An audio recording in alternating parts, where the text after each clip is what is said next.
नमस्कार दोस्तों, आप गणपतये देख रहे हैं नमः। कथा मंत्र स्टोरीज। आज की कहानी है ये है कांचपुर गांव की कहानी, जहां सादगी के पीछे एक राज छुपा है। तो चलिए दोस्तों, उस राज की कहानी मैं बताता हूँ। कांचपुर गांव की संकरी गलियों और धूल भरी राहों के बीच मोहन नाम का एक गरीब किसान रहता था। मिट्टी का घर, टूटी छत और सूखी फसलें उसकी जिंदगी का हिस्सा बन चुकी थीं।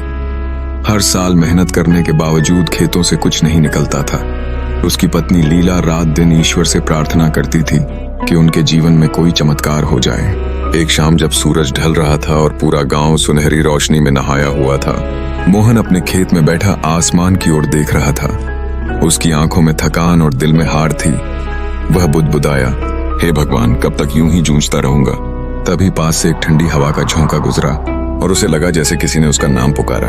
मोहन, पुरानी हवेली के दीपक को जगा, तेरा भाग्य तेरा इंतजार कर रहा है। मोहन चौंक गया। उसने चारों तरफ देखा पर कोई नहीं था। घर लौटकर उसने लीला को बताया तो वह डर गई।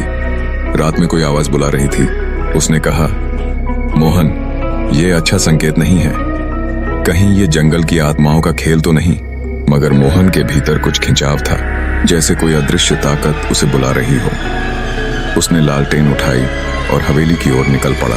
कांचपुर के बाहर जंगल के बीचों बीच एक पुरानी हवेली थी, जिसके बारे में गांव वाले कहते थे कि वहां एक रहस्यमयी दीपक है जो सच्चे दिल वालों को वरदान देता है। हवेली में कदम रखते ही मोहन की सांसें तेज हो गईं। दीवारों पर जाले गिरे हैं, टूटी मूर्तियां और बीच में पड़ा एक पुराना पीतल का दीपक। जैसे ही मोहन ने उसे छुआ, दीपक अपने आप जल उठा।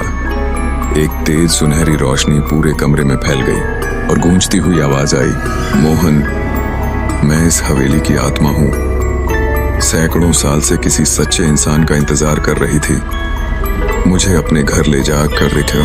मैं तुझे वह सब दूंगी जो तू चाहेगा, मगर याद रख, अगर तूने मेरा रहस्य किसी को बताया, सब खत्म हो जाएगा। मोहन डर और उम्मीद के बीच खड़ा था। उसने सिर झुकाकर कहा, मैं वादा करता हूँ, किसी को नहीं बताऊंगा। दीपक की लौ थोड़ी तेज हुई, जैसे सहमति में हिली हो। वह दीपक लेकर घर लौट आया। अगली सुबह जब लीला उठी तो उसने देखा कि मोहन के पास एक थैली रखी है जो सोने के सिक्कों से भरी थी। लीला दंग रह गई। ये कहां से आए? मोहन ने मुस्कुराकर कहा, भगवान ने हमारी सुन ली।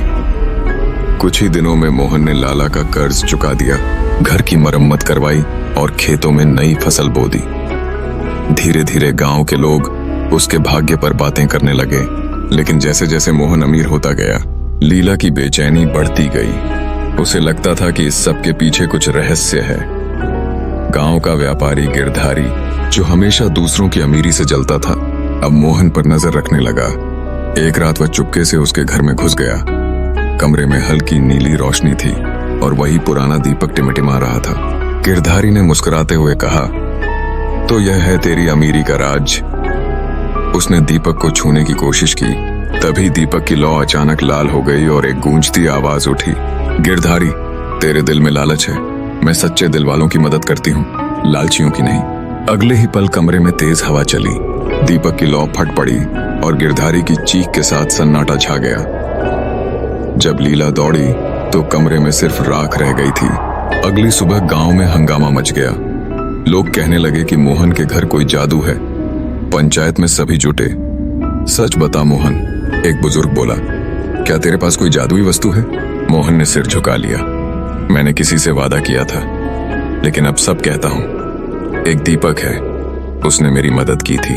इतना कहना था कि आकाश में बिजली चमकी, हवा जोर से चलने लगी और दीपक की आत्मा की वही गूंजती आवाज फिर सुनाई दी, मोहन, तूने वचन तोड़ा, अब मेरी शक्ति इस गांव से चली जाएगी।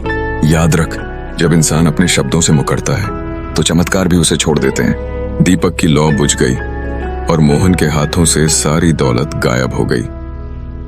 कुछ ही दिनों में उसका घर वैसा ही साधारण बन गया जैसा पहले था, मगर इस बार मोहन के चेहरे पर निराशा नहीं थी। वह मुस्कुराया और बोला, लीला, अब मुझे समझ आया, सच्चा सुख मेहनत में है, चमत्कार में नहीं। वक्त बीत गया, लेकिन कांचपुर के लोग आज भी उस हवेली के पास जाते हुए धीमे बोलते हैं। कहते हैं, जब भी कोई लालच में वहां जाता है, हवा में एक धीमी फुसफुसाहट सुनाई देती है, मैं वही दीपक हूँ जो सिर्फ सच्चे दिल वालों के लिए जलता है। तो दोस्तों, शांति आपको ओम कहानी पसंद आई हो तो प्लीज़ लाइक, तत्त्वम् सब्सक्राइब असि। एंड शेयर कीजिएगा और कमेंट में बताइएगा आपको कहानी कैसी लगी।